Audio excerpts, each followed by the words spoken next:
This is video being piped right from my Sony DCR-SR200 into my DCR, what is this, DVD something or another.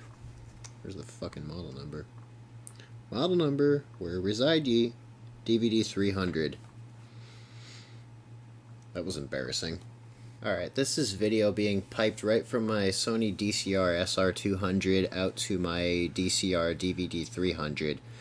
I'm not using the MiniDV camcorder because the MiniDV camcorder won't work with the modern day laptop right here. This clip is being recorded over composite. So that's that. Let's give it a night shot. Just because. Alright, now this portion of the video is being piped in through the S-video input. That's one thing that I'll give to this Sony camera, is that it records S-video to DVD. Granted, DVD doesn't have the greatest quality in the world, it's compressed all to shit, but proof of concept.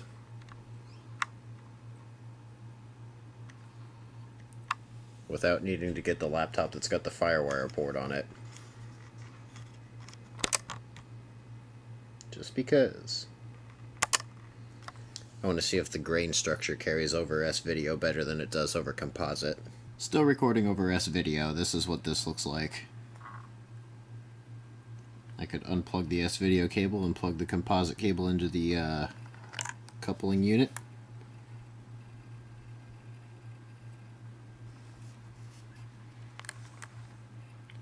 And I'm recording at HQ, so as little MPEG compression as possible.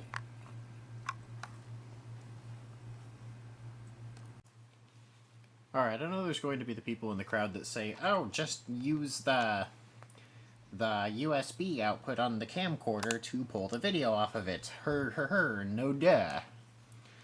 Hate to break it to you guys, but this is a 2007 Sony video camera. Can you spot a USB port? I sure as shit can't.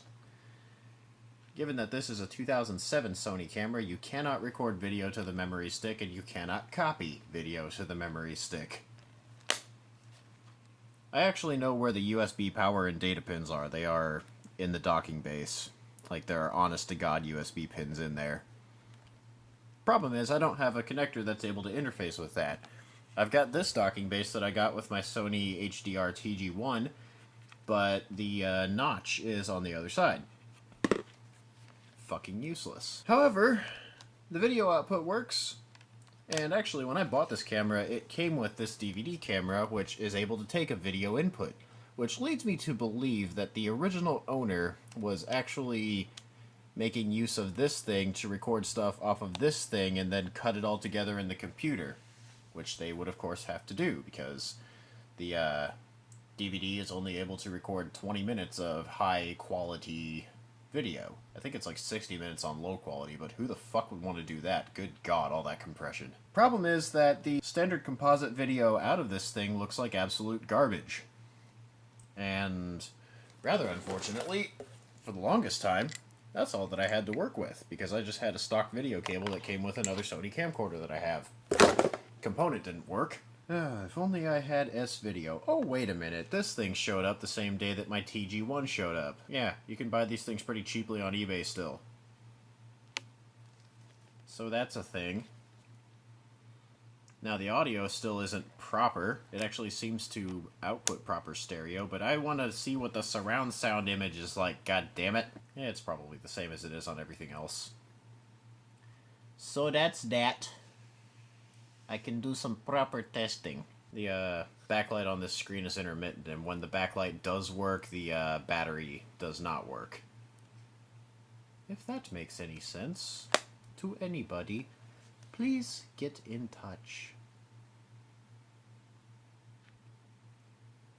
Oh yeah, I should probably also do some proper testing of this Sony HDR TG1 that I just bought for like 50 bucks.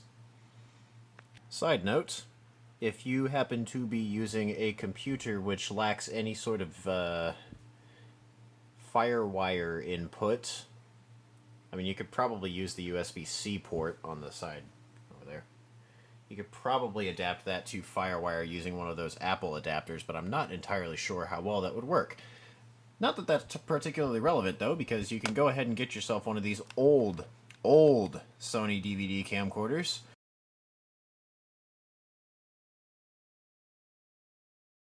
The ones that have the full-size S-video port. And you can run the video input on these things much the same as you would on MiniDV camcorders of around about the same time frame. And then you can go ahead and plug it up via good old USB and sidestep the fact that your modern day laptop also lacks a DVD drive. And bada bing bada boom, there you go. Not entirely sure if this has time-based correction, but I really don't care because I already have a time-based correction box somewhere. There it be all the way over there, right next to that 1986 Panasonic VCR.